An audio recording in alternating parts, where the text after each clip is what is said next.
I'm Naomi, 32, and never imagined a Christmas gift would shatter my 3-year marriage to Michael.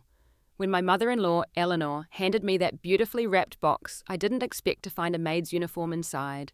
"Someone of your background should feel more comfortable in this than pretending to be one of us," she announced to the silent room. As I held back tears, my husband said nothing, and that silence broke something in me forever. If you're watching this right now, let me know where you're tuning in from. Hit that like button and subscribe if you've ever dealt with toxic in-laws. Trust me, what happened next in this story might give you some ideas for handling your own family drama. Looking back, I should have seen the warning signs from the beginning. I grew up in a modest home in Cedar Rapids, Iowa, where my father worked as a high school math teacher and my mother ran a small flower shop.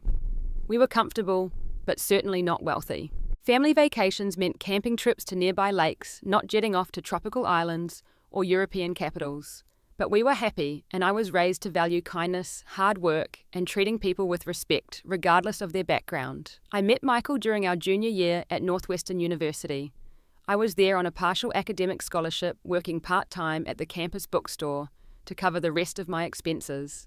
Michael was studying business, being groomed to eventually take over his father's investment firm. We literally bumped into each other at the library one rainy October evening. I was carrying a stack of books that went flying when we collided, turning a corner. "I'm so sorry," he said, dropping to his knees to help gather the scattered books. When our eyes met, something sparked between us. He had the warmest brown eyes I'd ever seen crinkled at the corners from his smile. "Economics of Developing Nations," he said, reading one of the book titles. "Heavy stuff for a rainy night." "Term paper," I explained. "Due next week." "I'm Michael," he said, extending his hand after we'd collected all the books. "Naomi," I replied. We ended up talking for hours at the campus coffee shop that night. Despite our different backgrounds, we connected over our shared love of classic films, hiking, and terrible puns. Michael was nothing like what I would have expected from someone born into wealth and privilege. He was down to earth, genuinely interested in my perspectives, and passionate about using his family's resources to make a difference in the world. We started dating shortly after, and for the first few months it was like living in a bubble of happiness. Michael never made me feel self-conscious about my modest background. If anything, he seemed refreshed by my practical approach to life and my lack of pretension. It wasn't until he invited me home for spring break that I got my first glimpse of the Wilson family dynamic. The Wilson estate was intimidating. A sprawling mansion in Lake Forest with manicured gardens, a tennis court, and a staff of 3 people who maintained the property. I still remember the knot in my stomach as we drove through the imposing gates. "They're going to love you," Michael assured me, squeezing my hand. "Just be yourself." Eleanor Wilson, however, had other ideas. From the moment we met, I could sense her disapproval. She was a slender, elegant woman in her early 60s, with impeccably styled silver blonde hair and the kind of posture that spoke of years of finishing school. Her smile never reached her eyes as she looked me up and down. "So this is the scholarship girl," she said, the word scholarship dripping with subtle disdain. How refreshing. Throughout that first weekend, Eleanor found countless ways to highlight our differences. She corrected my table manners at dinner, raised eyebrows at my Midwestern accent, and made pointed comments about my simple clothing choices. When I offered to help clear the table after dinner, she laughed lightly and said, "Dear, that's what we have staff for, though I suppose old habits die hard." Michael's father, William, was less openly hostile but maintained a polite distance. He asked cursory questions about my studies, but seemed to lose interest when I explained I was majoring in education with hopes of becoming a teacher. "Teaching, quote," he said with a slight frown. "Not much money in that, is there? Though I suppose it's noble." Victoria, Michael's older sister, was cut from the same cloth as Eleanor. 3 years older than Michael, she was already working at their father's firm and clearly viewed me as an interloper. She would exchange knowing glances with her mother whenever I spoke and made little effort to include me in conversations. The only ally I found was Thomas, Michael's younger brother, who was still in high school. At 17, he seemed embarrassed by his family's behavior and went out of his way to make me feel welcome, showing me around the grounds and telling me funny stories about Michael's childhood. "Don't let them get to you," he whispered one afternoon when he found me hiding in the library after a particularly uncomfortable lunch. "Mum treats everyone like this at first. She's pathologically afraid of gold diggers." "I'm not after Michael's money," I said, fighting back tears. "I know that," Thomas replied. "And Michael knows that. Mum will figure it out eventually. But Eleanor never did figure it out. As Michael and I grew more serious, her behavior became more calculated. When Michael proposed a year after graduation, Eleanor's response was a tight smile and a comment about the wisdom of prenuptial agreements. At our engagement party, which she insisted on hosting, she introduced me to their social circle as the girl teaching Michael about how the other half lives. Michael would always downplay these incidents. "She doesn't mean anything by it," he'd say. "That's just Mom's sense of humor." Or, "She's from a different generation. Give her time to adjust." By the time we married, I developed a thick skin and strategies for minimizing my time alone with Eleanor. I thought things might improve once we were officially family, but if anything, they grew worse.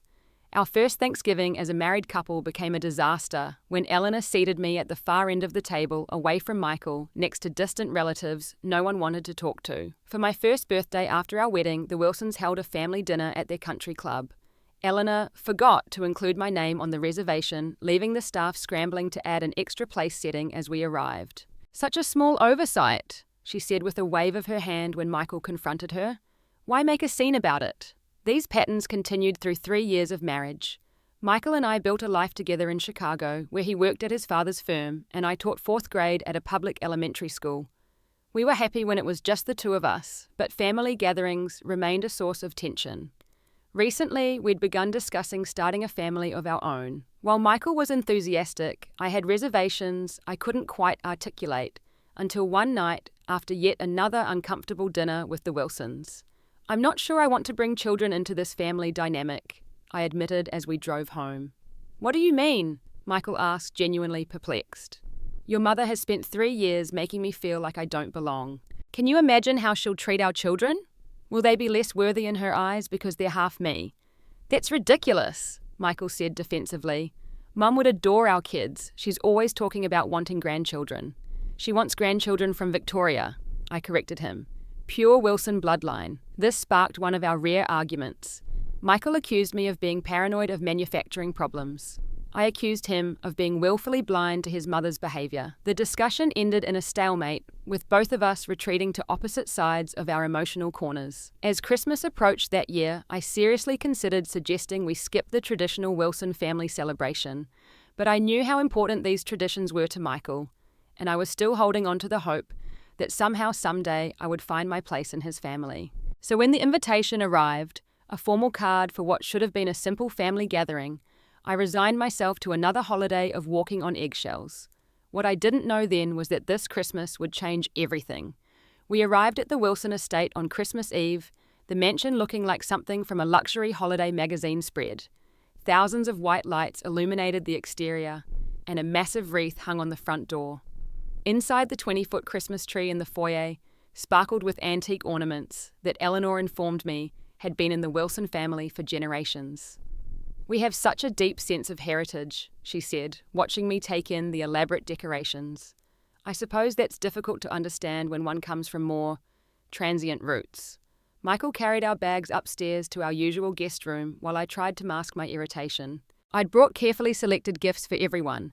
Hand-knitted scarves for William and Michael, a rare first-edition book for Thomas, who loved classic literature, and for Eleanor and Victoria, artisanal chocolates from a small shop in Chicago that had recently won national awards. I'd spent weeks choosing gifts that were personal yet appropriate. Eleanor barely glanced at the packages as I arranged them under the tree, instead focusing on Michael's contribution, an expensive bottle of scotch for his father. "At least someone remembered William's preferences," she murmured just loudly enough for me to hear. Dinner that night was a formal affair with the immediate family. Eleanor had the cook prepare crown roast of lamb, which she knew I didn't particularly enjoy. As we ate, the conversation revolved around family investments, Victoria's recent promotion at the firm, and plans for the Wilson Foundation's annual charity gala. "Naomi dear," Eleanor said, during a lull in the conversation, "do tell us what exciting things are happening in the world of elementary education. Are the children still using crayons these days?" The condescension in her voice made my cheeks burn. "Actually," I replied, keeping my tone even, "my students just completed a coding project where they designed their own video games. The school board is considering implementing our curriculum district-wide next year." "How modern," Eleanor said, with a dismissive smile before turning to Victoria. "Now about the Hendersons' offer for the lakeside property." After dinner, as everyone moved to the living room for drinks, I offered to help clear the table. "That's Teresa's job," Eleanor said, referring to their housekeeper, "though I'm sure she appreciates your working-class solidarity." I excused myself to use the restroom, needing a moment alone to compose myself. As I passed the library on my way back, I overheard Eleanor and Victoria talking, the door slightly ajar. "I don't know how much longer I can tolerate that girl," Eleanor was saying. "The way she tries to fit in is almost pathetic." "Michael could have done so much better," Victoria agreed. "Remember Caroline Thornfield? Her father is on the board of 3 Fortune 500 companies. Well, we'll see how long this marriage lasts. I give it another year, 2 at most, before Michael realizes his mistake. Did you see those homemade presents she brought, as if we're charity cases needing her crafts?" Their laughter felt like a physical blow. I stood frozen, unsure whether to confront them or slip away unnoticed. Before I could decide, I felt a presence behind me. "They've always been like this," Michael said quietly. He'd apparently been standing there long enough to hear at least part of the conversation. "Are you going to say something?" I whispered, hurt and anger competing in my chest. Michael sighed. "What's the point? It would just create drama for Christmas. You know how Mom gets when she's challenged. So I'm just supposed to accept being mocked and insulted." "They're not mocking you," he said, though his expression suggested he didn't quite believe his own words.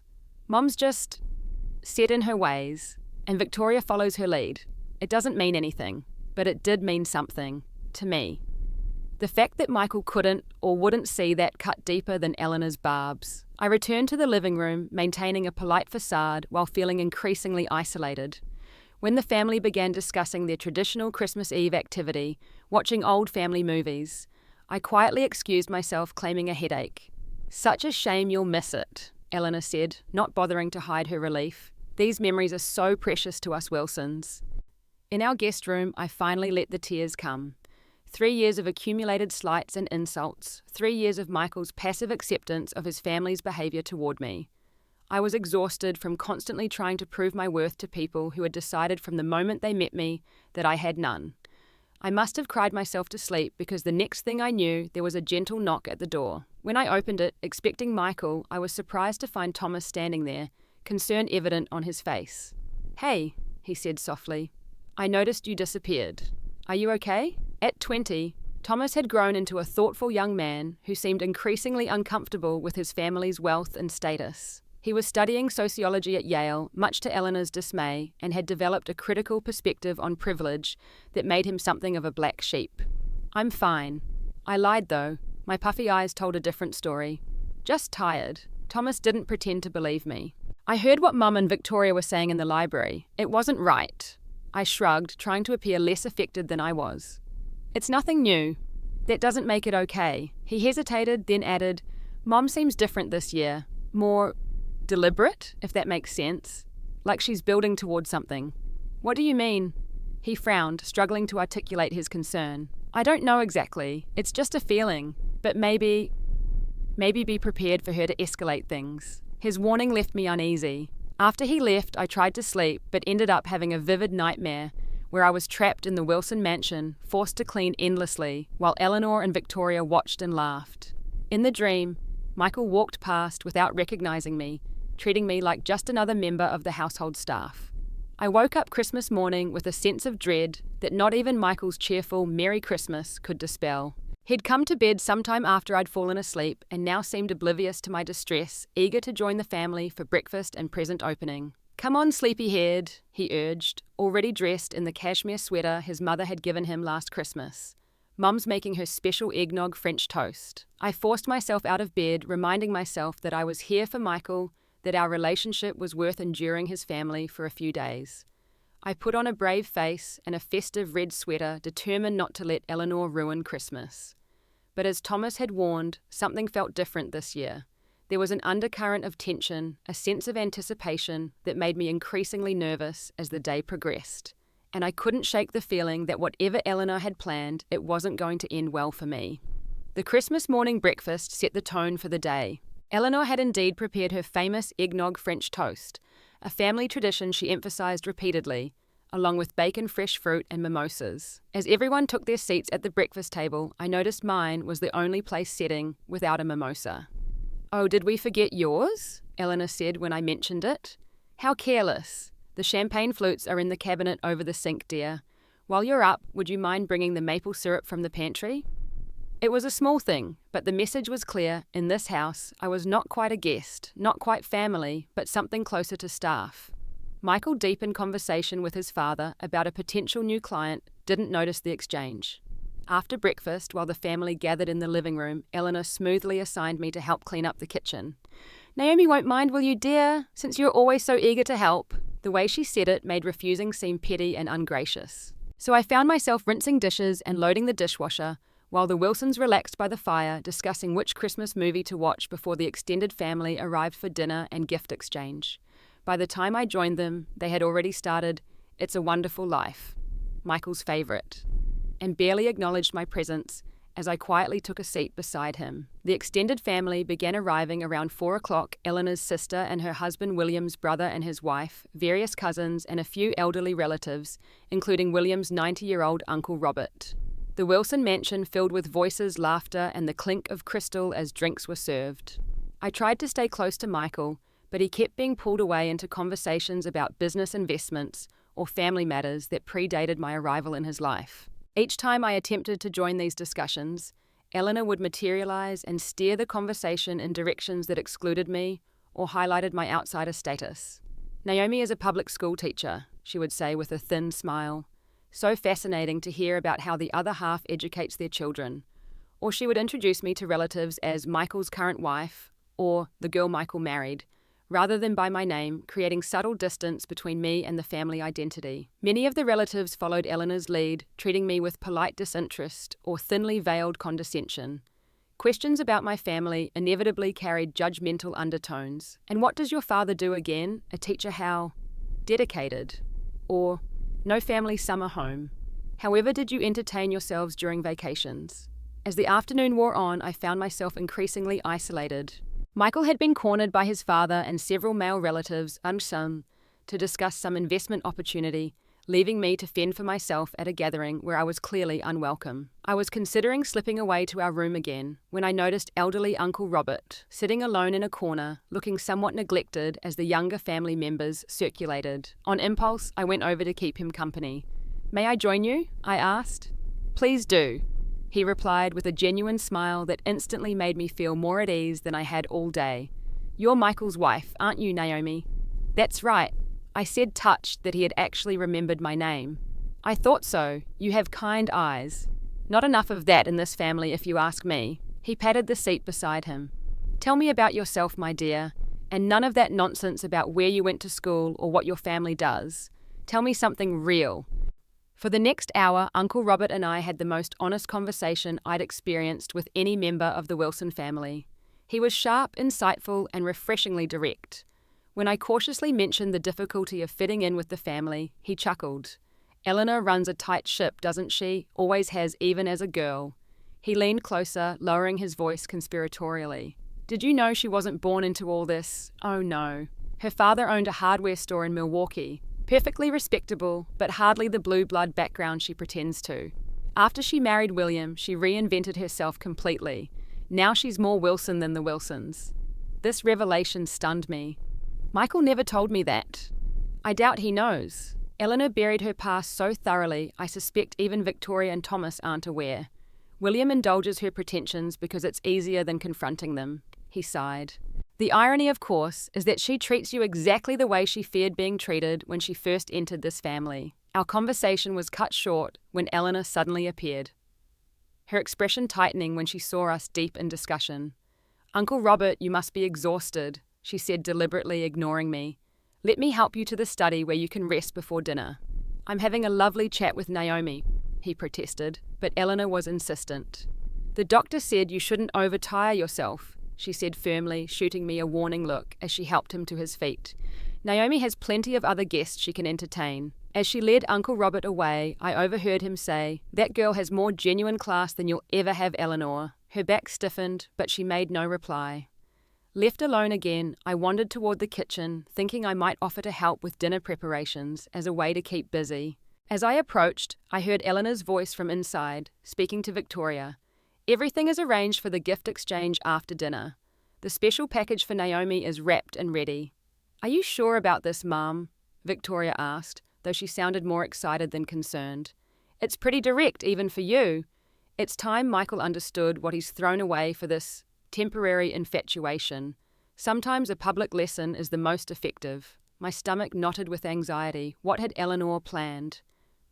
Should I confront her directly, tell Michael? But without knowing specifics, it would be my word against hers. And Michael had repeatedly shown his reluctance to believe the worst about his mother. I retreated to the main living room, where I found Thomas helping arrange presents under the enormous Christmas tree. I pulled him aside and told him what I'd overheard. "That doesn't sound good," he admitted, frowning. "Do you want me to try to find out what's in the package?" "No," I decided after a moment's thought. "Whatever it is, I'll deal with it. I'm tired of feeling like I'm constantly walking on eggshells in this house." "I'll back you up," Thomas promised. "Whatever happens." As dinner approached, I texted my best friend Amanda. "Pretty sure Eleanor is planning some kind of public humiliation for the gift exchange. Considering just leaving." Her response came quickly. "Don't give her the satisfaction. Whatever she throws at you, hold your head high. You've put up with her crap for 3 years. Time to show her you're not breaking." Amanda was right. Running away would only confirm Eleanor's narrative about me not belonging, not being Wilson material.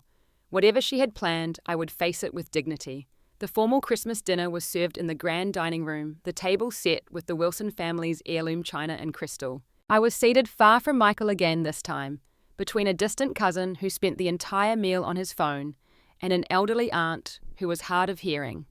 From across the table, I could see Eleanor watching me with a subtle smugness that heightened my anxiety about what was to come. After dinner, as the staff cleared the plates, William announced it was time for the gift exchange. My heart began to race as everyone moved toward the living room where the enormous tree stood, surrounded by beautifully wrapped packages. The moment I had been dreading all day was finally here. The formal gift exchange was a Wilson family tradition, conducted with almost ceremonial precision. Everyone gathered in the living room, arranged according to an unspoken hierarchy, with William and Eleanor in the most prominent positions seated on the antique Chesterfield sofa. Michael, Victoria and Thomas sat nearby in matching wingback chairs, while the extended family occupied various seats around the perimeter of the room. I found myself directed to a small ottoman, slightly apart from the main grouping, physically positioned as an outsider to the proceedings. The symbolism wasn't lost on me. Eleanor, acting as master of ceremonies, called on each person in turn to open a gift, while everyone watched. The process was painfully slow and formal. Each gift unwrapped, carefully, properly admired, and the giver thanked, with appropriate enthusiasm, regardless of the actual sentiment. The gifts exchanged between family members were extravagant. Victoria received a diamond tennis bracelet from her parents. Thomas was given keys to a new BMW. Michael opened a small box containing documents for a lakeside property Eleanor and William had purchased for him as an investment opportunity. Even the extended family members received thoughtful, expensive presents. Designer accessories, rare wines, luxury items that demonstrated both wealth and intimate knowledge of the recipient's tastes. When it came time for Michael to give me my gift, he handed me a small, professionally wrapped box. Inside was a gold bracelet. Pretty, but surprisingly generic given our personal connection. It had none of the thoughtfulness of the gifts I'd seen exchanged so far. "It's lovely," I said, trying to mask my disappointment, not at the gift's monetary value, but at the clear lack of personal consideration it represented. "Mum helped me pick it out," Michael explained, confirming my suspicions. In 3 years of marriage, he had never before needed his mother's help selecting a gift for me. When my turn came to present my gifts, I distributed the packages I had brought. Thomas was genuinely delighted with his first edition Steinbeck, examining it with reverent hands and giving me a warm hug of thanks. William nodded appreciatively at the hand-knitted scarf, commenting that it looked very warm before setting it aside. Victoria barely glanced at her artisanal chocolates, muttering a perfunctory thanks before placing them on an end table forgotten. Eleanor held her identical box of chocolates between thumb and forefinger as if it might contaminate her. "How crafty," she said with a thin smile. "I suppose when one has limited means one must get creative." I bit my tongue, reminding myself that the chocolates had cost more than I'd care to admit and had been selected for their quality, not as a budget alternative. The fact that Eleanor couldn't tell the difference said more about her than about my gift. After most of the presents had been opened, Eleanor rose from her seat with theatrical ceremony. "I have one more special gift," she announced, her voice carrying across the now quiet room. For my daughter-in-law. A hush fell over the gathering. Eleanor nodded to Victoria, who retrieved a large, beautifully wrapped box from behind the tree and placed it at my feet with a barely concealed smirk. "Open it, dear," Eleanor urged, her eyes glittering with anticipation. "I selected it especially for you." The room watched in hushed anticipation as I carefully removed the elaborate wrapping. Inside was a white cardboard box with no markings. I lifted the lid and felt my blood run cold. Nestled in tissue paper was a maid's uniform, the kind seen in old-fashioned houses with domestic staff. Black dress, white apron, even a small cap. But what made my stomach clench was the detail embroidered on the apron pocket, "Wilson Residence." For a moment I couldn't process what I was seeing. Surely this was a mistake, some bizarre mix-up. But as I looked up and met Eleanor's triumphant gaze, I knew this was exactly what she had planned. "Since you seem confused about your role in this family," Eleanor said, in a voice dripping with false sweetness, "I thought this might clarify things. Someone of your background should feel more comfortable in this than pretending to be one of us." The room fell into shocked silence. A few nervous titters quickly died away as the full impact of the gift registered. Victoria wasn't even trying to hide her delight at my humiliation, while most of the extended family looked uncomfortably at their laps or suddenly found their phones fascinating. Thomas's face had flushed with anger, and William looked distinctly uncomfortable, but made no move to intervene. And Michael, my husband, my partner who had promised to stand by me, sat frozen, his expression a mask of shock and indecision. I felt the blood drain from my face, then rush back as a wave of humiliation washed over me. My hands trembled slightly as I held the uniform, the weight of 3 years of slights, insults, and exclusion, suddenly crystallizing in this single cruel gesture. Eleanor was watching me closely, clearly expecting, perhaps even hoping for, tears, a scene, an emotional outburst that would only confirm her narrative about me being unsuitable, unrefined, not Wilson material. I looked from the uniform to Eleanor's smug face, then to Michael, silently pleading with him to say something, anything, to defend me against this blatant cruelty. "Mum," he finally said, his voice weak and uncertain, That's not appropriate." "Oh, don't be so sensitive, Michael," Eleanor replied dismissively. "It's just a bit of fun. Naomi understands, don't you dare?" All eyes in the room turned to me, waiting for my reaction. I could feel the weight of expectation. Eleanor anticipating a breakdown that would prove her right, the relatives hoping for either dramatic entertainment or a quick resolution to the awkwardness, Michael clearly wishing I would laugh it off so everyone could move on without confrontation. In that moment, with the uniform clutched in my trembling hands, I made a decision that would change the course of my marriage and my life. I would not give Eleanor the satisfaction of seeing me break. I would not play the role she had cast me in, the emotional, unsophisticated outsider who couldn't handle the refined Wilson world. I carefully placed the uniform on my lap, smoothed out a wrinkle in the apron, and looked directly into Eleanor's eyes. Then, with deliberate calmness, I stood up, still holding the uniform. "Thank you, Eleanor," I said, my voice steady, despite the storm of emotions inside me. "You've finally made your feelings completely clear after 3 years of more subtle insults." A flicker of surprise crossed her face. This was not the reaction she had anticipated. "I'd like to address the room," I continued, turning to face the gathered family members. "For those of you who don't know me well, which is most of you since I've been strategically kept at arm's length at family gatherings, my name is Naomi Wilson. I've been married to Michael for 3 years. I'm an elementary school teacher with a master's degree in education. I come from a middle-class family in Iowa, where I was raised to judge people by their character, not their bank accounts." The room had grown completely still, every eye fixed on me. Since the day I met Eleanor, she has made it abundantly clear that she considers me beneath this family, not because of anything I've done, but simply because of where I come from. I held up the maid's uniform. "This gift is merely the culmination of years of subtle and not so subtle reminders that I don't belong." Eleanor's smile had faded, replaced by a tightening around her lips. "Really, Naomi, you're being overly dramatic. It was just a joke." "No, Eleanor, it wasn't a joke," I interrupted, surprising myself with my boldness. "Jokes are meant to make people laugh. This was designed to humiliate and exclude. But what's most telling about this gesture isn't what it says about me. It's what it reveals about you." I turned to face her directly. "Did you think no one would tell me about your background, Eleanor? About your father's hardware store in Milwaukee? About how you reinvented yourself after marrying William, because you were so desperately afraid of being judged the way you've judged me." Eleanor's face drained of colour. From the shocked expressions around the room, I could tell this was news to most of the family.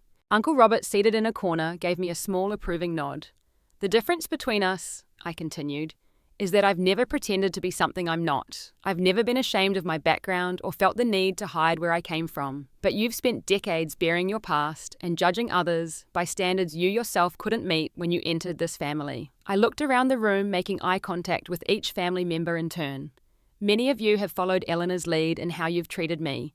Some of you have been kind, thank you for that, but most of you have been complicit in this pattern of exclusion, whether actively or through your silence. Finally, I turned to Michael, who was staring at me with a mixture of shock, admiration, and dismay. "And you, Michael, you've watched this happen for 3 years. You've dismissed my concerns, minimized your mother's behavior, and consistently chosen peace over justice. I've tried to understand. She's your mother, this is your family. But in trying to keep everyone happy, you've allowed me to be treated as less than over and over again." "Naomi," he began, half rising from his chair. "I didn't realize." "That's the problem," I said softly. "You didn't want to realize. It was easier to pretend everything was fine. But I have to ask you now in front of everyone, is this the kind of family we want to build together? Is this how we want our children to see their mother treated as someone who doesn't really belong?" Michael looked stricken, glancing between me and his mother, clearly torn and unable to formulate a response. "I think I have my answer," I said, my voice steady despite the breaking of my heart. "I won't be staying for the rest of the Christmas celebration. I need some space to think about what this means for us." I placed the maid's uniform gently on Eleanor's lap. "I won't be needing this. Whatever role you had in mind for me in this family, it isn't one I'm willing to play." The room remained in stunned silence as I turned to leave. Thomas quickly stood up. "I'll drive you home," he offered. "Thank you," I accepted gratefully. "Naomi, wait." Michael finally found his voice, standing up and moving toward me. "Please, let's talk about this." "Not here," I replied. "Not now. I need some time, Michael. When you're ready to have a real conversation about boundaries and respect, you know where to find me." Eleanor had recovered enough to attempt damage control. "This is ridiculous," she said, her voice brittle. "Such an overreaction to a simple joke. This is exactly the kind of emotional display that proves my point about her unsuitability." I paused at the doorway, looking back at her with something close to pity. "The sad thing, Eleanor, is that we could have been allies. We both know what it's like to marry into this world from the outside. Instead, you chose to become the very thing you once feared. I hope that's brought you happiness." With that, I left the room, Thomas close behind me. As we climbed the stairs to collect my things, I could hear raised voices from the living room, Michael and Eleanor from the sound of it, with occasional input from others. "Are you okay?" Thomas asked as I quickly packed an overnight bag. "No," I admitted. "But I will be." The drive home in Thomas's car was mostly silent, both of us processing the evening's events. As we approached our apartment building, Thomas finally spoke. "For what it's worth, I think you were incredible back there. What Mum did was unforgivable, and someone needed to stand up to her. I'm just sorry it couldn't have been Michael." "So am I," I said quietly. "What will you do now?" I looked out at the city lights blurring through tears I was finally allowing myself to shed. "I don't know yet, but I know I can't go back to the way things were." Thomas gave me a quick hug before I got out of the car. "Whatever happens, you've got an ally in me, always." I thanked him and walked into the building alone, the weight of the night's events settling around my shoulders like a heavy cloak. As I entered our empty apartment, the Christmas tree Michael and I had decorated together just weeks ago seemed to mock me with its cheerful lights. I sat on the sofa in the darkness, finally allowing myself to feel the full force of the emotions I'd held at bay during the confrontation: humiliation, anger, grief, and a profound sense of betrayal. Not just from Eleanor, whose cruelty I had come to expect, but from Michael, whose failure to defend me cut the deepest. My phone vibrated with text messages from Michael, evolving from defensive to pleading as the evening progressed. "You embarrassed my mother in front of the whole family. We need to talk about this." Then, "I'm sorry she gave you that gift. It was inappropriate. But did you have to make such a scene? Later, please answer your phone. I'm worried about you." And finally, "I'm coming home. We need to talk about this face to face." I turned off my phone, not ready to hear more excuses or half-hearted apologies. Instead, I went to our bedroom and began methodically packing a larger suitcase.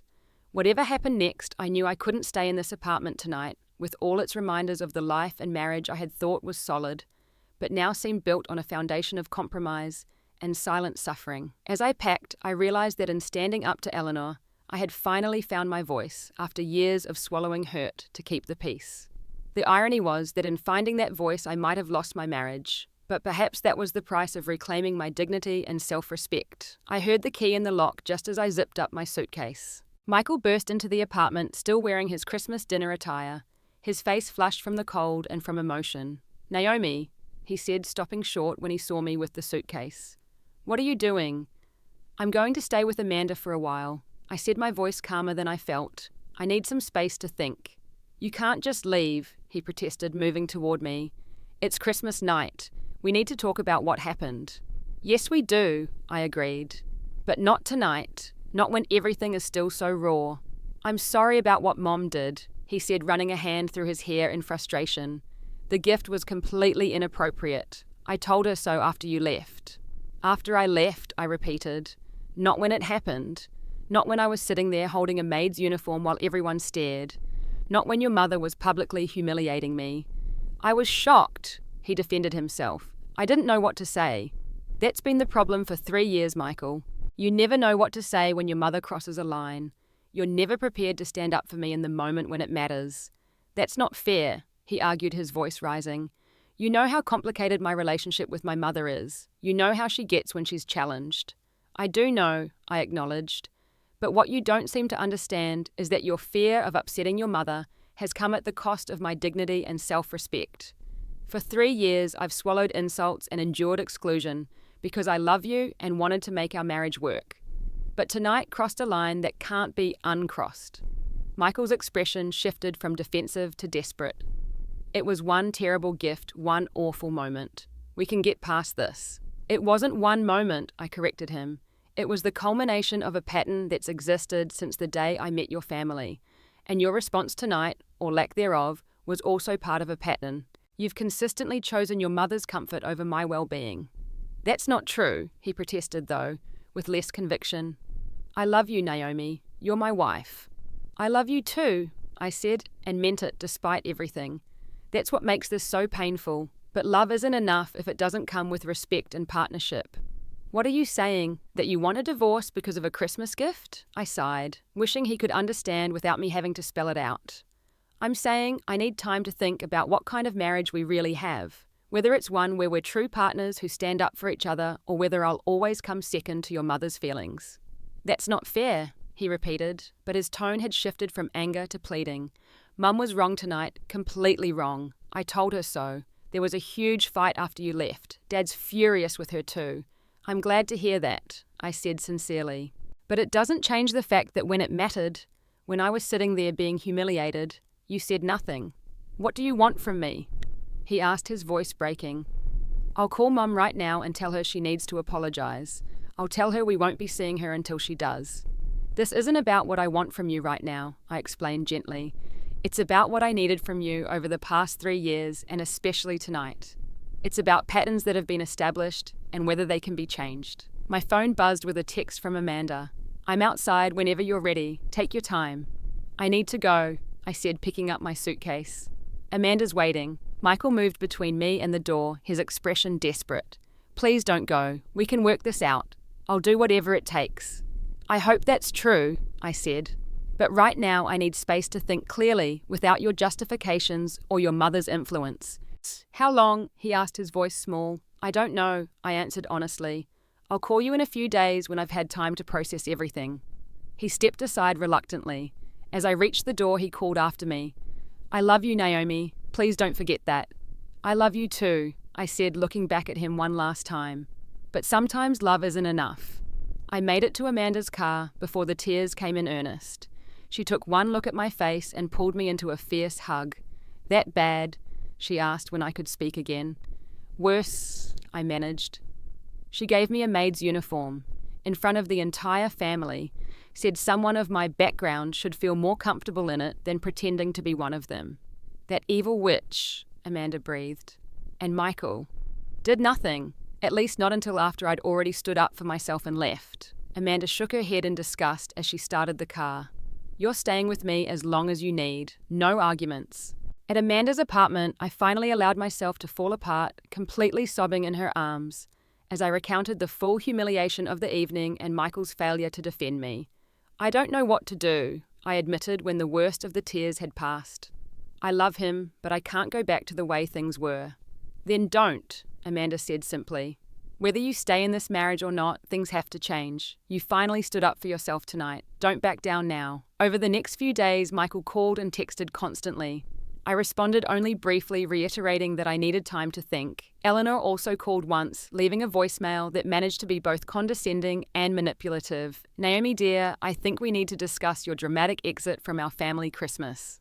Michael is absolutely distraught. And while I still think you overreacted to what was merely a bit of holiday fun, I'm willing to move past it for my son's sake. I deleted the message without responding. Thomas checked in daily with supportive texts, keeping me updated on the family fallout. Apparently, the gift exchange debacle had created significant rifts with William, finally confronting Eleanor about her behaviour, and several relatives expressing their discomfort with how I had been treated. Dad's never stood up to Mom like this before, Thomas reported, and Michael's been having some intense conversations with both of them. I think this might actually be the wake-up call this family needed. A week after Christmas, I agreed to meet Michael at a neutral location, a quiet coffee shop halfway between our apartment and Amanda's place. He was already waiting when I arrived, looking haggard and sleep-deprived, a cup of untouched coffee cooling in front of him. Thank you for meeting me, he said as I slid into the seat across from him. I think we need to talk, I acknowledged. I've been doing a lot of thinking this week, he began, his eyes meeting mine directly. About my mother's behaviour, about my own complicity in it, about the kind of husband I've been. I nodded but said nothing, waiting for him to continue. You were right. He admitted the words seeming to cost him. I've been enabling my mother's treatment of you because confronting it was too uncomfortable, too scary.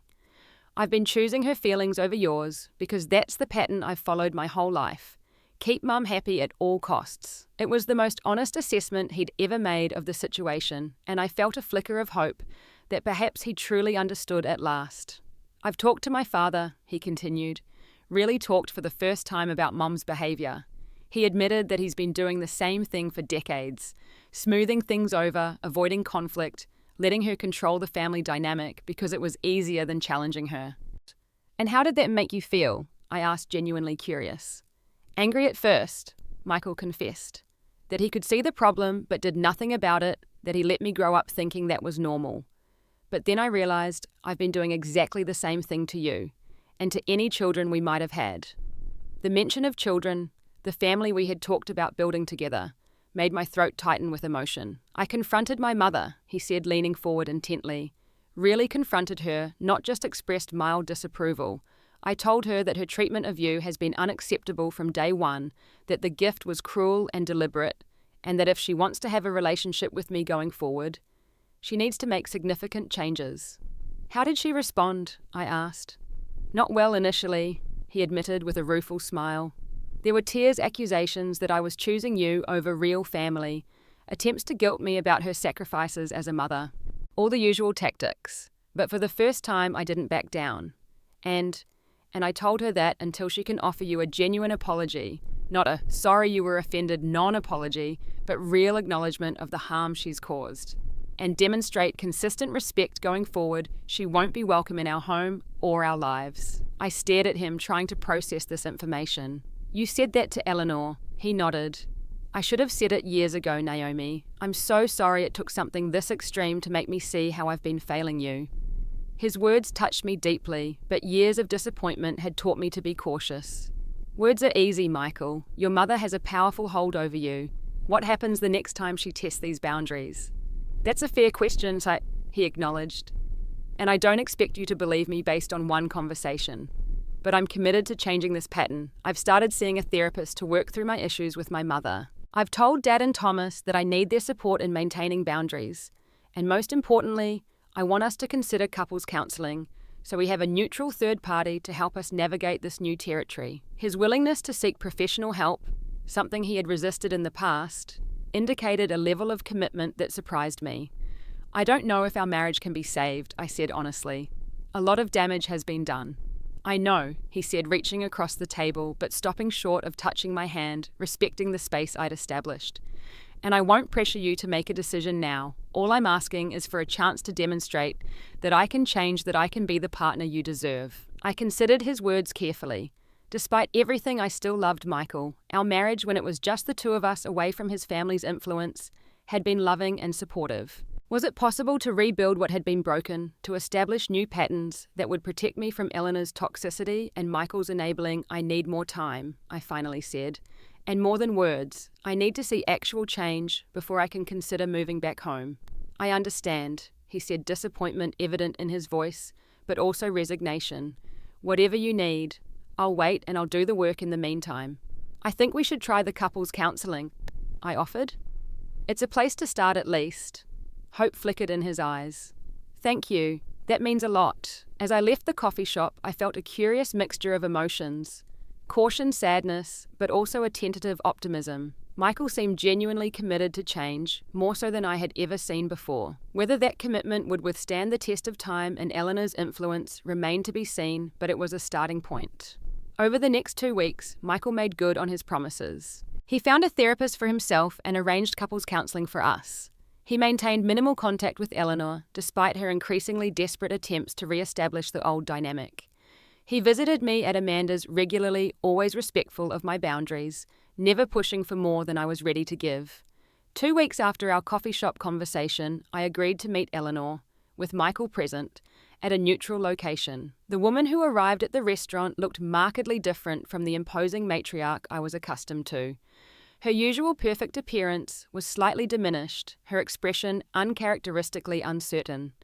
"Thank you for agreeing to meet with me," she said stiffly as we sat down. "Mum," Michael prompted gently but firmly. We discussed what this conversation needed to be about. Eleanor nodded, visibly struggling with what she needed to say. "Naomi, I owe you an apology. My behavior at Christmas was inappropriate." "Cut. It was cruel," Michael corrected her quietly. "Deliberately cruel." Eleanor flinched but nodded again. "Yes, it was cruel. And not just at Christmas, but for the past 3 years. I've made you feel unwelcome and inferior, and that was wrong of me." It wasn't the most gracious apology I'd ever heard, but for Eleanor, it represented a significant concession. "May I ask why?" I inquired, keeping my tone neutral. "What made you so determined to see me as an outsider?" Eleanor looked genuinely surprised by the question, as if she had never considered her own motivations.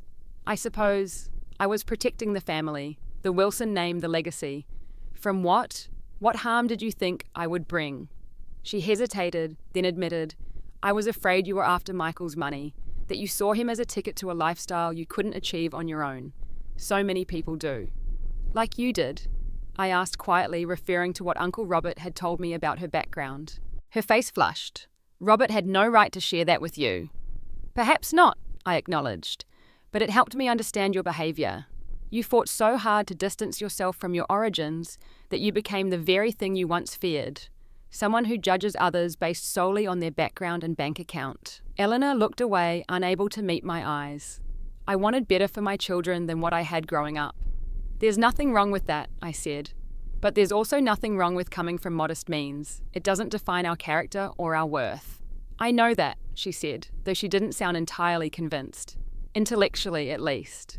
"Mum," Michael interjected, "we need to be clear about expectations going forward.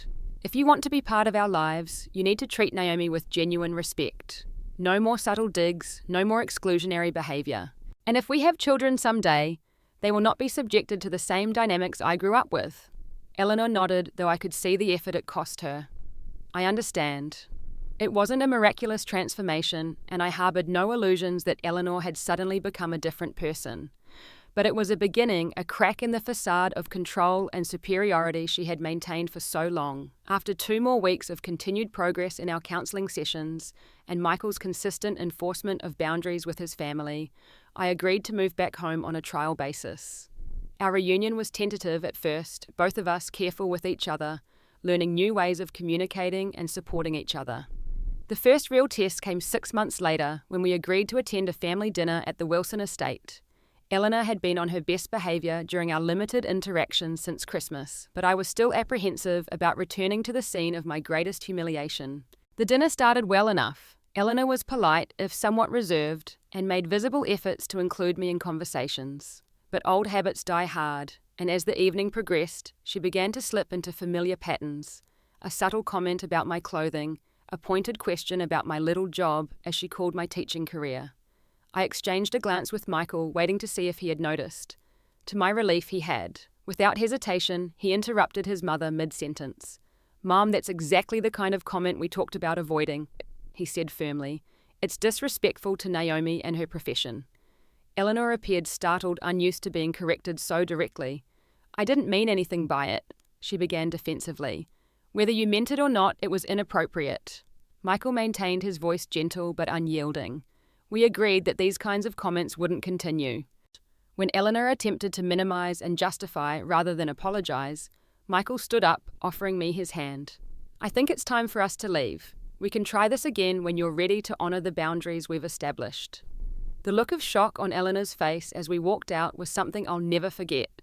Not because I took pleasure in her dismay, but because it represented a fundamental shift in the dynamic that had governed our relationship for so long. For the first time, Michael had chosen to protect me, rather than placate his mother, even at the cost of family harmony. In the car on the way home, I reached over and squeezed his hand. "Thank you," I said simply. "I should have done that 3 years ago," he replied. "Every time she crossed a line." That moment marked a turning point in our marriage and in my relationship with the Wilson family. Eleanor, faced with the reality that her son would actually leave, rather than allow me to be disrespected, began making more genuine efforts to change her behavior. William, emboldened by his son's example, started standing up to his wife more often as well. Thomas, who had always been an ally, became an even more vocal advocate for healthy family dynamics. As the months passed, our marriage grew stronger than it had ever been.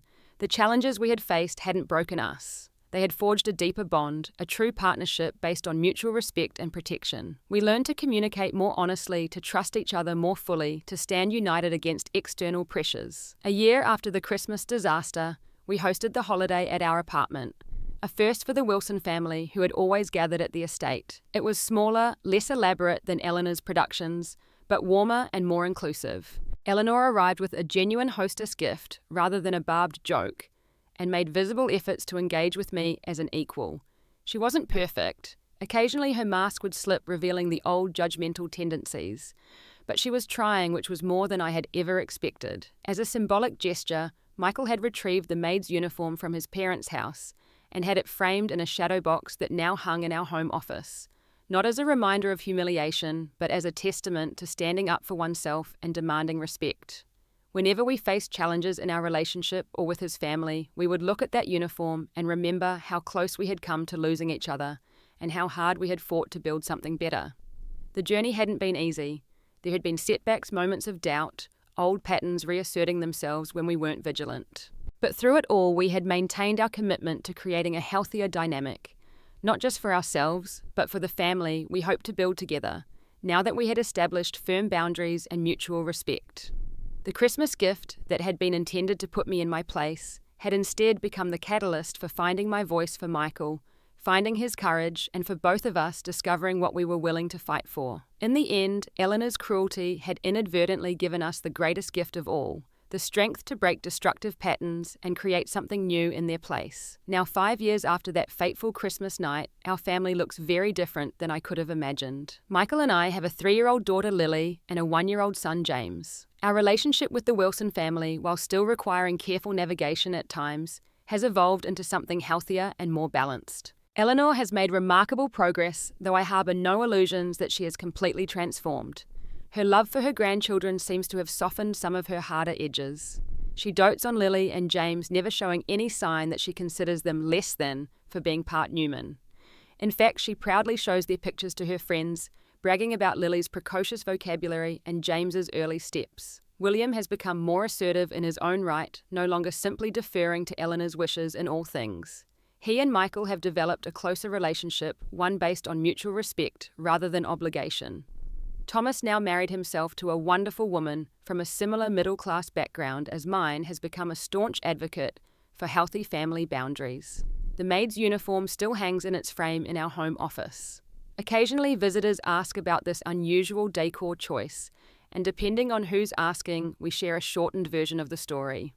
It serves as a daily reminder of how far we've come and what we almost lost. Last Christmas, we again hosted the family celebration at our home. As I watched Eleanor helping Lily arrange cookies on a plate for Santa, I reflected on the long, difficult journey that had brought us to this point. The woman who had once seen me as an interloper, unworthy of the Wilson name, was now teaching my daughter family cookie recipes with genuine warmth.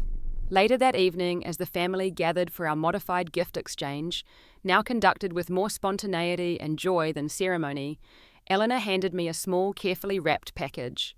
"For you," she said, a hint of nervousness in her voice that would have been unthinkable in the Eleanor I first met. Inside was a delicate silver photo frame. Behind the glass was a family photo taken at Thomas's wedding, not just Michael, Lily, James and me, but the entire Wilson family. Engraved along the bottom edge were the words, "Family is not about blood or name, but about love and respect." I looked up at Eleanor, surprised by the thoughtfulness of the gift and the sentiment behind it. "I had that made to replace something else I once gave you," she said quietly, "something I deeply regret. I wanted you to know that I consider you family in every way that matters." It wasn't a dramatic declaration or an emotional scene. Eleanor would always be too reserved for that, but in the context of our history, it represented a profound shift. The woman who had once tried to humiliate me with a maid's uniform now publicly acknowledged my rightful place in the family. "Thank you, Eleanor," I said simply, but with genuine appreciation. "This means a lot to me." Michael, who had watched the exchange with a mixture of caution and hope, relaxed visibly when he saw my reaction. Later that night, after all the guests had gone and the children were asleep, he found me in the kitchen putting away the last of the dishes. "You okay?" he asked, wrapping his arms around me from behind. "More than okay," I assured him, leaning back against his chest. "Just thinking about how far we've come. From the brink of divorce to the family I always wanted," he murmured, kissing the top of my head. "It wasn't easy," I reminded him. "There were times I wasn't sure we'd make it. But we did," he said, "because you were brave enough to stand up for yourself that night, and I was finally brave enough to stand with you." As we stood there in our quiet kitchen, surrounded by evidence of the life and family we had built together, I thought about all the women and men who find themselves in similar situations, torn between love for their partner and the toxic dynamics of their extended family.